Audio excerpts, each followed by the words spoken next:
It has been a long time since North Koreans have had the freedom to choose their hairstyle or be called by the name they desire. Additionally, they do not have access to the internet, unlike their South Korean counterparts. Let's explore what life is like in North Korea and South Korea. If you have visited South Korea, you may have noticed that the country boasts some of the most beautiful buildings and structures in the world, including the floating island of Seoul, the Han River Bridge, and the Seoul Tower. This architectural beauty suggests that all South Koreans love their country, regardless of their social class or place of residence. However, if you take a look at the neighbors in the north, you will be surprised to see how social classes are segregated. In North Korea, there are no rich or poor classes. Instead, there is a carefully designed system to separate the 3.5 million privileged individuals living in selected areas from the rest of the population. These privileged individuals are allowed to live in different places and are the most educated, obedient, and hardworking citizens. They enjoy a more modern lifestyle with impressive architecture, access to healthcare, food, and recreational activities. They even have limited access to certain technologies with special licenses. It seems like a dream come true, doesn't it? We have always admired Koreans for their sense of citizenship and intelligence. They are educated from an early age to respect others, improve themselves, and live harmoniously.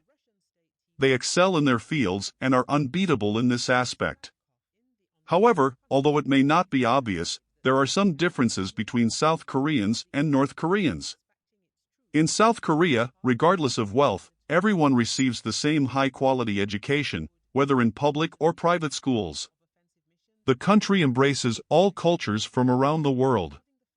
On the other hand, the educational system in North Korea, although multidisciplinary, is highly centralized and controlled by the state. It is accused of being based on indoctrination and discriminatory propaganda. The system shapes children to become little revolutionary soldiers, ready to die for their country. These children are subjected to brainwashing, which is terrible. Now, let's appreciate the fortunate position we are in for not being part of that system. Imagine you have just arrived in North Korea, and the first thing on your mind is to inform your mother that you have arrived safely. You search for a Wi-Fi network or a 4G signal but find none. When you ask someone where you can find internet access, you are informed that it is not available. Furthermore, it is strictly prohibited to engage in external communication services. You can understand why so few people are occupied with looking at phone screens here. We are talking about basic phones, as only 10% of North Koreans own some type of device resembling walkie-talkies from the past. Time seems to have stood still here. On the other hand, in South Korea, none of this is prohibited. Again, this is a decision made by someone who believes that, to maintain effective control over the population, the government must prevent them from seeing what is happening elsewhere, to avoid awakening the dormant demon. Not everyone has the freedom to access the internet in North Korea. To use a computer, you need to have a special license that only a few members of the North Korean elite possess. Even if you obtain a license, you won't be able to use social media networks. Instead, you will be directed to a kind of internet called Kwangmyeon, a closed and monitored network that only provides access to North Korean propaganda websites and emails. Unfortunately, trying to send an email will be a nightmare. Since 2011, when Kim Jong-un became the supreme leader, it has been prohibited to give North Korean newborns the name Kim.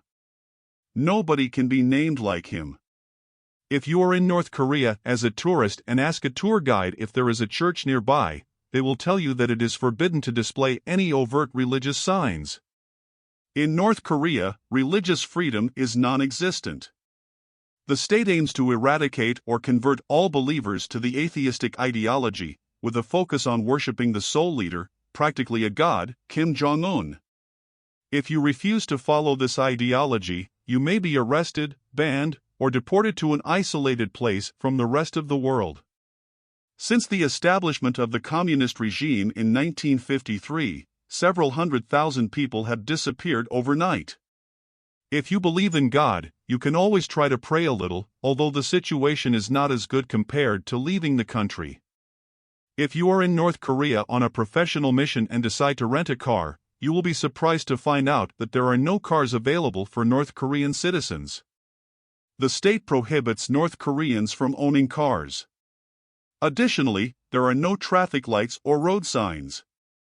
Only elected representatives of the Communist Party and close friends have the right to own a car. This seems unfair.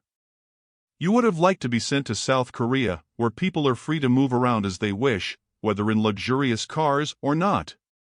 Unfortunately, you are in North Korea, where getting a haircut is a complicated matter. Let's say you need to get a haircut because you have a very important business meeting tomorrow.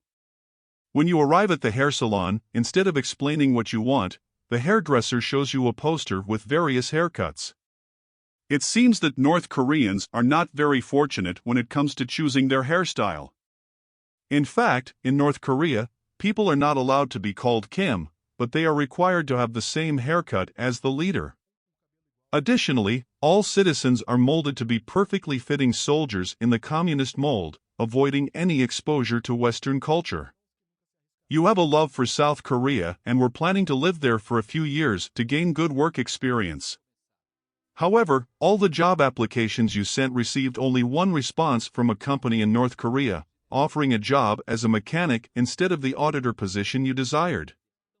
In North Korea, it's not you who chooses your job, but the state that decides for you. If you go to North Korea, you will have to follow your parents' profession and won't have the opportunity to consider anything else. Consider yourself lucky to have the right to work and receive a salary. Additionally, there is no right to retirement, as the job assigned by the state is yours until the end of your life. This may be shocking to you. So, changing your mind and asking for a salary increase from your boss may not be a viable option. Another very sad thing about North Korea is that North Koreans are not allowed to leave the country. They will be compelled to die where they were born. The only way to leave the country is by being a member of the government elite, where you can go on unofficial missions representing the country, or by escaping and seeking refuge in another country, which is also nearly impossible, as the North Korean government does not deal very amicably with potential defectors, considering anyone who attempts to escape as a traitor. It's hard to say if you could live in North Korea. Share your opinion in the comments. If you liked the video, don't forget to like, subscribe to the channel, and activate notifications.